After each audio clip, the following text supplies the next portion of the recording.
भाऊ तुम्ही आता शेतात चाललात, वागलखेड्यातून बैलगाडी घेऊन बैलगाडी करेंगे. बैलगाडी आहे. बर बर, बैलगाडी घेऊन चाललात. रस्त्याबद्दल तुम्ही काय सांगाल? रस्त्याबद्दल भलती हाल आहे आमची. हा? भलती हाल आहे म्हणलं, असं आहे बेकार आहे रस्ता. मग या हाल बद्दल तुम्ही काही प्रशासनाला सांगाल का?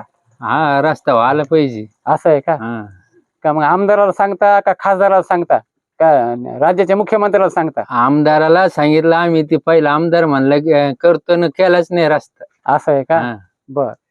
तर मग आता तुमची कोणाला विनंती? आमदार साहेबाला विनंती आहे का कोणाला विनंती? आमदार साहेबाला विनंती आहे, मुख्यमंत्र्यांनी करायला पाहिजे. असं आहे का? हा, शासन आहे. असं आहे का? आणि प्रशासनाने लक्ष घालावं असं तुमचं वाटतं का तुम्हाला? हा हा? हा.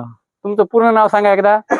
शाहीनाथ आसुरबा नागरे. मला एक सांगा, आता समजा तुम्ही एकटेच चाललेत, परंतु जर शेतात जात असताना पाऊस पाण्यात जर एखाद्या वेळेस पाऊस पडला हा. तर मग तशा वेळेस तुम्ही काय करता? आता जाताच येत नाही गावात, आम्हाला सारंगपुराहून यायला लागतं लगे. मग किती किती किलोमीटरचा फटका पडतो तुम्हाला? 5-6 किलोमीटर. 5-6 किलोमीटर. हा.